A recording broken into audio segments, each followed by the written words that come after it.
ನಮಸ್ತೆ ವೀಕ್ಷಕರೇ, ಎಲ್ಲರಿಗೂ ಟ್ಯಾರೋ ಲೈಫ್ ಯೂಟ್ಯೂಬ್ ಚಾನೆಲ್ಗೆ ಸ್ವಾಗತ. ವೀಕ್ಷಕರೇ, ಇವತ್ತಿನ ಒಂದು ವಿಡಿಯೋದಲ್ಲಿ ಮುಖ್ಯವಾಗಿ ಯಾರೆಲ್ಲ ಡಿಪ್ರೆಷನ್ನಲ್ಲಿದ್ದೀರಾ, ಅಂದರೆ ಮೇಡಮ್ ನನ್ನ ಪರ್ಸನ್ಗೆ ವೆಯ್ಟ್ ಮಾಡಿ ಮಾಡಿ ನನಗೆ ಸಾಕಾಯಿತು, ಅವ್ರ ಕಡೆಯಿಂದ ಯಾವುದೇ ಒಂದು ರೆಸ್ಪಾನ್ಸ್ ಅಂತಕ್ಕಂಥದ್ದು ಬರ್ತಾ ಇಲ್ಲ, ನಾನು ಸುಮಾರು ಸಲ ಅವರನ್ನು ಕಾಂಟ್ಯಾಕ್ಟ್ ಮಾಡೋದಕ್ಕೆ ಟ್ರೈ ಮಾಡಿದ್ದೀನಿ, ಆದ್ರೂ ಏನು ಪ್ರಯೋಜನ ಇಲ್ಲ, ಅವ್ರ ಕಡೆಯಿಂದ ನನಗೇನು ರೆಸ್ಪಾನ್ಸ್ ಸಿಗ್ತಿಲ್ಲ, ಕೇಳಿದ್ರೆ ಏನೋ ಒಂದು ರೀಸನ್ ಹೇಳಿ ನನ್ನನ್ನು ಅವಾಯ್ಡ್ ಮಾಡ್ತಾ ಇದ್ದಾರೆ, ಈ ಥರ ಸಿಚುವೇಶನ್ಸ್. ಹಾಗಿದ್ರೆ ಅವರು ಯಾತಕ್ಕಾಗಿ ಅವಾಯ್ಡ್ ಮಾಡ್ತಾ ಇದ್ದಾರೆ, ಉದ್ದೇಶ ಏನು ಅಲ್ವಾ? ಇವಾಗ ಯಾವುದೇ ಒಂದು ವ್ಯಕ್ತಿ ಬದಲಾಗಬೇಕಂದ್ರೂ ಅದಕ್ಕೆ ಹಿಂದೆ ಒಂದು ಕಾರಣ ಅಂತಕ್ಕಂಥದ್ದು ಇರುತ್ತೆ. ಆ ಕಾರಣ ಏನು ನಡೀತಾ ಇದೆ ಅವರ ಮನಸ್ಸಿನಲ್ಲಿ, ಯಾಕೆ ಅವಾಯ್ಡ್ ಮಾಡ್ತಾ ಇದ್ದಾರೆ? ಮುಂಚೆ ತುಂಬ ಚೆನ್ನಾಗಿತ್ತು ರಿಲೇಶನ್ಶಿಪ್ಪು, ಇವಾಗ ನೋಡಿದ್ರೆ ಅವರು ಈ ಥರ ಬದಲಾಗಿದ್ದಾರೆ, ಅದು ಅಚಾನಕ್ಕಾಗಿ ಬದಲಾಗಿದ್ದಾರೆ, ಮುಂಚೆ ಹಿಂಗಿರಲಿಲ್ಲ ಈ ಒಂದು ವ್ಯಕ್ತಿ. ಸೊ ಈ ಥರ ಹಲವಾರು ಪ್ರಶ್ನೆಗಳಂತಕ್ಕಂಥದ್ದು ಮನೆ ಮಾಡಿಬಿಟ್ಟಿರುತ್ತೆ ಮನಸ್ಸಿನಲ್ಲಿ.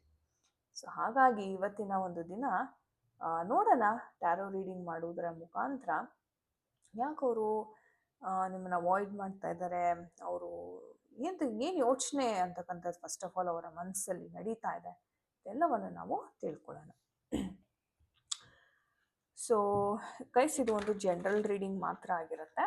ಪರ್ಸ್ನಲ್ ರೀಡಿಂಗ್ ಬೇಕು ಅಂದರೆ ನೀವು ಡಿಸ್ಕ್ರಿಪ್ಷನ್ ಬಾಕ್ಸಲ್ಲಿ ಕೊಟ್ಟಿರ್ತಕ್ಕಂಥ ನಂಬರ್ಗೆ ವಾಟ್ಸಪ್ ಮಾಡಿ ಫೀಸ್ ಎಷ್ಟಾಗುತ್ತೆ ಏನು ವಿಚಾರಿಸಿ ನಿಮ್ಮ ಸ್ಲಾಟ್ಸನ್ನು ನೀವು ಬುಕ್ ಮಾಡ್ಕೋಬೇಕಾಗತ್ತೆ, ಸರಿನಾ? ಸೊ ಮೈಂಡನ್ನು ರಿಲ್ಯಾಕ್ಸ್ ಮಾಡ್ಕೊಳ್ಳಿ, ಡೀಪ್ ಬ್ರೀತಿಂಗ್ ಮಾಡಿ ಮೈಂಡನ್ನು ರಿಲ್ಯಾಕ್ಸ್ ಮಾಡ್ಕೊಳ್ಳಿ.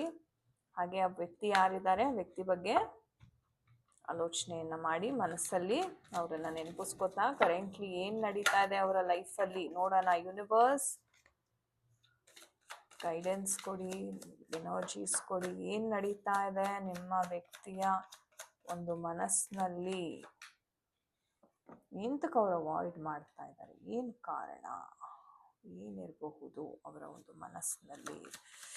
ಯೂನಿವರ್ಸ್ ಗೈಡ್ ಮಾಡಿ.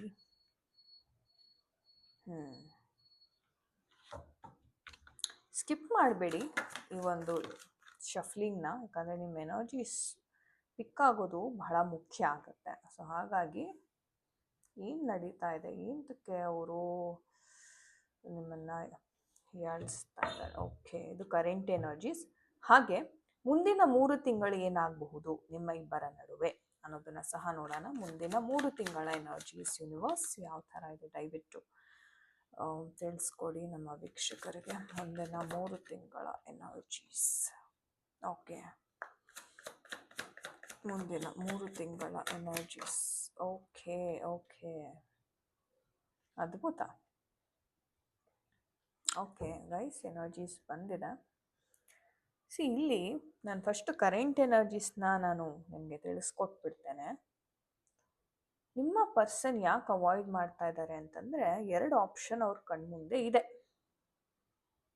ಪ್ರೀತಿ ವಿಚಾರದಲ್ಲೇ 2 ಆಪ್ಷನ್ ಇದೆ ಅವ್ರಿಗೆ. ಅಂದರೆ ಇಲ್ಲಿ ಮನೆಯಲ್ಲಿ ತೋರಿಸಿರ್ತಕ್ಕಂಥ ಮ್ಯಾಚ್ನ ನಾನು ಮದುವೆ ಮಾಡ್ಕೊಳ್ಳ ಕನ್ಸಿಡರ್ ಮಾಡೋದಾ, ಅಥವಾ ಬೇಡ ಪ್ರೀತಿ ಮಾಡಿರತಕ್ಕಂಥ ವ್ಯಕ್ತಿಯನ್ನೇ ನಾನು ಪಡ್ಕೊಳ್ಳ ಅಂತಕ್ಕಂಥದ್ದು. ಮನೆಯಲ್ಲಿ ಸಿಕ್ಕಾಪಟ್ಟೆ ಪ್ರೆಷರ್ ಇದೆ, ನೀವು ನೋಡ್ಬೋದು.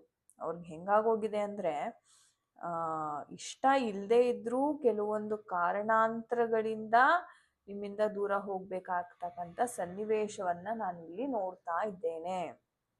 ನೀವು ಕೇಳ್ತಿರಲ್ಲ ಎಷ್ಟೋ ಜನ, ನಾನು ಇಷ್ಟೊಂದೆಲ್ಲ ಆಲೋಚನೆ ಮಾಡ್ತೀನಿ, ಇಷ್ಟೊಂದೆಲ್ಲ ಅವ್ರಿಗೆ ಕೇರ್ ಮಾಡ್ತೀನಿ ಮೇಡಮ್, ಆದ್ರೂ ಅವ್ರಿಗೆ ನನ್ನ ನೆನಪು ಒಂದು ಕ್ಷಣಕ್ಕೂ ಆಗಲ್ವಾ ಅಂತ. ನೋಡಿ, ಆಗ್ತಾ ಇದೆ. ಯಾಕೆ ಆಗ್ತಾ ಇಲ್ಲ ಆದರೆ ಈ ವ್ಯಕ್ತಿ ಆ್ಯಕ್ಷನ್ ನಿಮ್ಮ ಪರವಾಗಿ ತಗೊಳ್ಳೋದು ಬಿಟ್ಟು ನಿಮ್ಮ ಆಪೋಸಿಟ್ ಆ್ಯಕ್ಷನ್ ತಗೋತಾ ಇದ್ದಾರೆ. ಅಂತಂದರೆ ಪ್ರೀತಿ ಮಾಡಿರ್ತಕ್ಕಂಥ ಪರ್ಸನ್ನನ್ನು ಬಿಟ್ಟು ಫ್ಯಾಮಿಲಿಗೋಸ್ಕರನೋ ಅಥವಾ ಅವರ ಒಂದು ರಿಲೇಟಿವ್ಸ್ಗೋಸ್ಕರನೋ ಇವರೇ ಮೋಸ ಮಾಡ್ಕೋತಾ ಇದ್ದಾರೆ. ಫ್ಯಾಮಿಲಿಗೆ ಎದುರು ಹಾಕೊಳ್ತಕ್ಕಂತಹ ಒಂದು ಕಾನ್ಫಿಡೆನ್ಸ್, ಆ ಶಕ್ತಿ ಇಲ್ಲ ಈ ವ್ಯಕ್ತಿಗೆ. ಅದಕ್ಕೆ ನೋಡಿ, ಕಷ್ಟಪಡ್ತಾರೆ, ವ್ಯಕ್ತಿ ಏನೋ ಒಳ್ಳೆಯವರೇ, ಎಲ್ಲ ರೀತಿಯಲ್ಲೂ ನಿಮ್ಮನ್ನ ಗೌರವದಿಂದ ನಡ್ಕೊಂಡಿದ್ದಾರೆ, ಪ್ರೀತಿ ಎಲ್ಲಾನು ಸರಿ. ಆದರೆ ಬರ್ತಾ ಬರ್ತಾ ಇವ್ರಿಗೆ ಹೆಂಗಾಗೋಗ್ತಾ ಇದೆ ಅಂತಂದರೆ ಫ್ಯಾಮಿಲಿ ಪ್ರೆಷರ್ ತಡ್ಕೊಳಕ್ ಆಗ್ತಿಲ್ಲ. ತುಂಬ ಜವಾಬ್ದಾರಿಗಳಿದೆ ಅವರ ಒಂದು ಭುಜದ ಮೇಲೆ. ಅದ್ರ ಜೊತೆಗೆ ಸ್ವಲ್ಪ ಇವರು ಹೆಂಗಂದರೆ, ಇದು ನಿಮಗೆ ಎಷ್ಟೋ ಜನಕ್ಕೆ 90% ಜನಕ್ಕೆ ಇದು ಇಂಟರ್ಕಾಸ್ಟ್ ಮ್ಯಾರೇಜೇ. ಅದು ಮೇನ್ ರೀಸನ್ ಆಗ್ತಾ ಇದೆ ಇಲ್ಲಿ. ಒಪ್ಕೊಳ್ಳಲ್ಲ, ಹಾಗೆ ಹೀಗೆ ಈ ರೀಸನ್ನೇ ಕೊಡ್ತಾ ಇರೋದು ಮೋಸ್ಟ್ ಆಫ್ ದೆಮ್. ಅಥವಾ ಇಲ್ಲ ನನ್ನ ಫ್ಯಾಮ್ಲಿನಲ್ಲಿ ಬೇರೆ ಏನೋ ನಡೀತಾ ಇದೆ, ಸೊ ಹಾಗಾಗಿ ಇದನ್ನು ಇಲ್ಲಿಗೆ ನಿಲ್ಲಿಸ್ಬಿಡೋಣ. ಈ ಥರ ಒಂಥರ ಅಡ್ಜಸ್ಟ್ ಮಾಡ್ಕೋತಾ ಇಲ್ಲ ವ್ಯಕ್ತಿ. ಅಂದರೆ ಟ್ರೈ ಮಾಡ್ತಿದ್ದಾರೆ, ಬಟ್ ಇವ್ರಿಗೆ ಗೊತ್ತು ಅದಾಗಲ್ಲ. ಫ್ಯಾಮಿಲಿ ಕಡೆಯಿಂದ ಸಿಕ್ಕಾಪಟ್ಟೆ ಪ್ರೆಷರ್ ಇದೆ. ಈಗ ನಾನು ಇವ್ರನ್ನೂ ಎದುರು ಹಾಕೊಂಡು ನಿಮ್ಮನ್ನು ಎದುರು ಹಾಕೊಂಡು ಎರಡರ ಮಧ್ಯೆ ನಾನು ಸಿಕ್ಕಾಕೊಳ್ಳೋದಕ್ಕೆ ಇಷ್ಟ ಇಲ್ಲ ಅಂತ ಆ ಆಲೋಚನೆ ಅಂತಕ್ಕಂಥದ್ದು ಬಹಳ ಬಹಳ ನಡೀತಾ ಇದೆ. ಅಂದರೆ ಇಷ್ಟ ಇಲ್ಲದೆ ಇದ್ರೂ ಒತ್ತಾಯವಾಗಿ ಇವ್ರಿಗೆ ಆ ಥರ ಸಂಬಂಧದಲ್ಲಿ ತಳ್ಳೋದಕ್ಕೆ ನೋಡ್ತಾ ಇದ್ದಾರೆ ಅವರ ಫ್ಯಾಮಿಲಿ.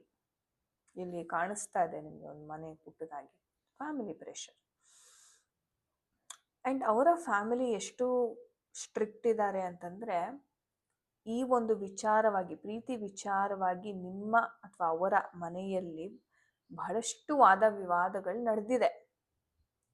ಇವರು ಸಹ ಒಂದು ರೀತಿ ಹೇಳಿದರೆ ಇಲ್ಲ, ಹೋರಾಟ ಮಾಡಿದ್ದಾರೆ ಈ ವ್ಯಕ್ತಿ. ಆದರೆ ಮನೆಯವರ ಮುಂದೆ ಈ ವ್ಯಕ್ತಿ ಎದುರು ಹಾಕೊಂಡು ಜೀವನ ಮಾಡೋದಕ್ಕೆ ಆಗದೆ ಇರ್ತಕ್ಕಂಥ ಸಿಚುವೇಶನ್ನ ನೋಡ್ತಾ ಇದ್ದೇನೆ. ಯಾಕಂದರೆ ನಾನು ಹೇಳ್ದಂಗೆ ಆ ಮನೆಗೆ ಅವರೇ ಪಿಲ್ಲರ್. ಏನೇ ದುಡಿದು ತಂದು ಹಾಕಿದ್ರು ಅವರೇ ಮಾಡಬೇಕು. ಸೊ ಎಲ್ಲಿ ಈ ಒಂದು ಪರ್ಸನ್ ಬೇರೆಯವ್ರನ್ನ ಮದುವೆ ಆದರೆ ಆ ಜವಾಬ್ದಾರಿಗಳು ಕಳ್ಕೊಳ್ತಾರೆ, ನಮ್ಮನ್ನು ಎಲ್ಲಿ ಚೆನ್ನಾಗಿ ನೋಡ್ಕೊಳ್ಳಲ್ಲ ಅಂತ ಅವರ ಮನೆಯ ಥಾಟ್.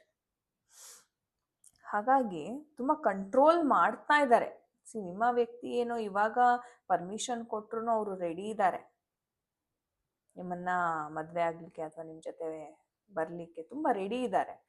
ಆದರೆ ಇದು ಹೇಗಂತಂದರೆ, ಇಲ್ಲಿ ಫ್ಯಾಮಿಲಿ ಪ್ರೆಷರ್ ಇದೆ, ಇಲ್ಲಿ ಇವ್ರು ಸಹ ಕರಿಯರ್ನ ಸಹ ನಾನು ನೋಡ್ಕೋಬೇಕು ಅಂತ ಕರಿಯರ್ ಪ್ರೆಷರ್ ಸಹ ಇದೆ. ಅಂದರೆ ಈ ವ್ಯಕ್ತಿಗೆ ಪ್ರಯತ್ನ ಮಾಡ್ತಿದ್ದಾರೆ, ಅದು ತಪ್ಪಾದ ಒಂದು ದಾರಿಯಲ್ಲಿ ಪ್ರಯತ್ನವನ್ನು ಮಾಡ್ತಿದ್ದಾರೆ. ಅವ್ರಿಗೆ ಗೊತ್ತು ಇದು ಹೇಗೆ ಮಾಡಬೇಕು ಅಂತ. ಆದರೆ ಆ ಎಫರ್ಟ್ ಅಂತಕ್ಕಂಥದ್ದು ಸರಿ ಹಾಕ್ತಿಲ್ಲ. ಇವರು ಕಟ್ಟುನಿಟ್ಟಾಗಿ ಕೂತ್ಕೊಂಡು ಮಾತಾಡಿದ್ರೆ, ಇವ್ರ ಫ್ಯಾಮ್ಲಿನಲ್ಲಿ ಒಪ್ಸಿದ್ರೆ ಇದು ಆಗುತ್ತೆ. ಆದರೆ ಈ ವ್ಯಕ್ತಿ ಹೇಗಂದರೆ, ನಾನು ಯಾಕೆ ಎದುರು ಹಾಕ್ಕೊಳ್ಳಿ, ಒಂದು ವೇಳೆ ಎದುರು ಹಾಕೊಂಡ್ರೆ ನಾಳೆ ನನಗೇನಾದ್ರು ತೊಂದರೆ ಆಗ್ಬೋದಾ. ಅಂದರೆ ಈ ವ್ಯಕ್ತಿ ತಾನೇ ಅವರ ಜೀವನದ ಬಗ್ಗೆ ಯೋಚನೆ ಮಾಡ್ತಿದ್ದಾರೆ ವಿನಃ ಇಲ್ಲಿ ನನಗೋಸ್ಕರ ಒಂದು ಜೀವವಿದೆ ಅಂತಕ್ಕಂಥದ್ದು ಮರೀತಿದ್ದಾರೆ ಆ ಪಾಯಿಂಟ್ನ. ಇದು ಗಮನಿಸ್ಬೇಕಾಗತ್ತೆ. ಸೊ ಈ ಸಿಚುವೇಶನಲ್ಲಿ ಮುಂದಿನ 3 ತಿಂಗಳ ಎನರ್ಜೀಸ್ನ ನೋಡೋದಾದರೆ, ನಾನು ಹೇಳ್ದಂಗೆ ಫ್ಯಾಮಿಲಿ ಪ್ರೆಷರ್ ಇರುತ್ತೆ. ಒಂದು ಸುಮಾರು 1 ತಿಂಗಳ ತನಕನೂ ಇದು ಹಿಂಗೆ ಇರುತ್ತೆ. ಆದರೆ ಆದಮೇಲೆ ನೋಡಿ ಎನರ್ಜೀಸ್ ಬದಲಾಗ್ತಾ ಇದೆ. ನೀವು ನೋಡ್ಬೋದು, ಒಂದು ಖುಷಿ ಫ್ಯಾಮಿಲಿ, ಸಕ್ಸಸ್, ಒಂದು ಹ್ಯಾಪಿನೆಸ್, ಒಂದು ಮದುವೆ, ಎಂಗೇಜ್ಮೆಂಟ್, ಏನೋ ಒಂದು ಶುಭ ಕಾರ್ಯ ಅಂತಕ್ಕಂಥದ್ದು ಇಲ್ಲಿ ನೋಡ್ತಾ ಇದ್ದೀನಿ. ಈ 3 ಕಾರ್ಡಲ್ಲಿ ಶುಭ ಕಾರ್ಯ ಅಂದರೆ ಈ ಒಂದು ಕಾಲಘಟ್ಟ ಏನಿದೆ ಇದನ್ನು ಕಳೆದ ನಂತರ ಒಂದು ಶುಭವಾದ ದಿನ, ಅಂದರೆ ಒಂದು ಶುಭವಾದ ಒಳ್ಳೆ ಟೈಮ್ ನಿಮಗೆ ಇಲ್ಲಿ ಮುಂದಿನ ದಿನಗಳಲ್ಲಿ ನೆಕ್ಸ್ಟ್ 3 ತಿಂಗಳಲ್ಲಿ ನೋಡಲಿಕ್ಕೆ ಸಿಗುತ್ತೆ. ಸೊ ನೀವೇನು ವೆಯ್ಟ್ ಮಾಡ್ತಾ ಇದ್ರಿ ಪರ್ಸನ್, ಅಥವಾ ನಾನು ಇವತ್ತಿಗೂ ಆ ವ್ಯಕ್ತಿ ಒಪ್ಕೊಳ್ಳೋಕೆ ರೆಡಿ ಇಲ್ಲ, ಬೇರೆ ಸಂಬಂಧನ ಒಪ್ಕೊಳ್ಳೋಕ್ಕೆ ಅವ್ರು ಇವತ್ತಿಗೂ ರೆಡಿ ಇಲ್ಲ ಹೇಳಬೇಕು ಅಂದರೆ. ಆದರೆ ಫ್ಯಾಮಿಲಿಗೋಸ್ಕರ ಒಪ್ಕೊಳ್ತಕ್ಕಂಥ ಒಂದು ಸಿಚುವೇಶನ್ ಅಷ್ಟೇ ಬಿಟ್ಟರೆ ಇನ್ನು ಯಾವುದೇ ರೀತಿಯ ಒಂದು ಕಲ್ಮಶ ಅಥವಾ ಈ ವ್ಯಕ್ತಿ ಜೊತೆ ಏನೋ ನಾನು ಮೋಸ ಮಾಡಿ ಹೋಗ್ಬಿಡ್ತೀನಿ ಈ ಥರ ಒಂದು ಭಾವನೆ ಇಲ್ಲ ಅವ್ರಿಗೆ. ಸೊ ಹಾಗಾಗಿ 3 ತಿಂಗಳಲ್ಲಿ ಸ್ವಲ್ಪ ವೆಯ್ಟ್ ಮಾಡಿದ್ರೆ ಒಂದು ಕಾಲ ಅಂತಕ್ಕಂಥದ್ದು ಚೇಂಜ್ ಆಗ್ತಾ ಇರೋ ಟೈಮ್ ಬದಲಾವಣೆ ಅಂತಕ್ಕಂಥದ್ದು ಇಲ್ಲಿ ನಡೀತಾ ಇದೆ. ಸೊ ಹಾಗಾಗಿ ಒಂದು ಸ್ವಲ್ಪ ವೆಯ್ಟ್ ಮಾಡ್ತಕ್ಕಂಥದ್ದು ಮಾಡಿ ನೋಡೋಣ ನಮ್ಮ ಏಂಜಲ್ಸ್ ಏನು ಹೇಳ್ತಾರೆ ಈ ಒಂದು ವಿಚಾರವಾಗಿ. ಏಂಜಲ್ಸ್ ದಯವಿಟ್ಟು ಗೈಡ್ ಮಾಡಿ. ಓಕೆ,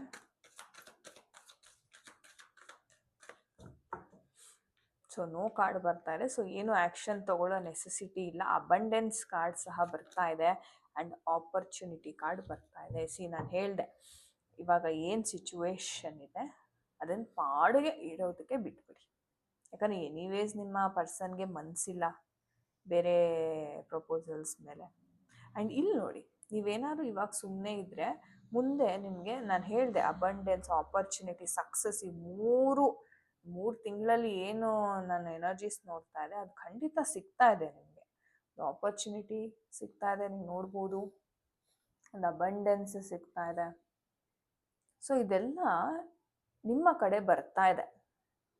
ಸೊ ಹಾಗಾಗಿ ಸ್ವಲ್ಪ ತಾಳ್ಮೆ ಇರಬೇಕಷ್ಟೆ. ಯಾವಾಗ ನಮ್ಮ ಟೈಮ್ ಸರಿ ಇಲ್ಲ ನಾವು ಏನನ್ನೂ ಮಾಡಲಿಕ್ಕೆ ಹೋಗಬಾರ್ದು. ಅದಕ್ಕೆ ನೋ ಅಂತ ಹೇಳ್ತಾ ಇದ್ದಾರೆ ನೋಡಿ ಏಂಜಲ್ಸ್ ಅಲ್ವಾ. ಸೊ ಹಾಗಾಗಿ ವೆಯ್ಟ್ ಮಾಡಿ, ಒಂದು ಸ್ವಲ್ಪ ವೆಯ್ಟ್ ಮಾಡೋದ್ರಿಂದ ಒಂಥರ ಗುಡ್ ಟೈಮ್ ಅಂತಕ್ಕಂಥದ್ದು ನಿಮ್ಮ ಕಡೆ ಬರುತ್ತೆ. ಅದ್ಭುತವಾದ ಒಂದು reading, super. Thank you universe ಅಂತ ಖಂಡಿತ ಎಲ್ಲರೂ ತಪ್ಪದೆ ಟೈಪ್ ಮಾಡಿ. ಓಕೆ, ಸೊ ವೀಕ್ಷಕರೇ, ಇದಾಗಿತ್ತು ಇವತ್ತಿನ ಒಂದು ರೀಡಿಂಗ್. ಐ ಹೋಪ್ ನಿಮ್ಗೆ ಇಷ್ಟ ಆಗಿದೆ ಅನ್ಕೋತೀನಿ. ಕಮೆಂಟ್ಸ್ ಮಾಡಿ ಯಾರಿಗೆಲ್ಲ ಇದು ರೆಸೊನೇಟ್ ಆಯಿತು ಅಂತ. ಮತ್ತೊಮ್ಮೆ ಇಂಟ್ರೆಸ್ಟಿಂಗ್ ಟಾಪಿಕ್ ಒಂದಿಗೆ ಮುಂದಿನ ಸಂಚಿಕೆಯಲ್ಲಿ ಮತ್ತೊಮ್ಮೆ ಭೇಟಿ ಆಗೋಣ. ಎಲ್ಲರಿಗೂ ನಮಸ್ತೆ. ಹರೇ ಕೃಷ್ಣ.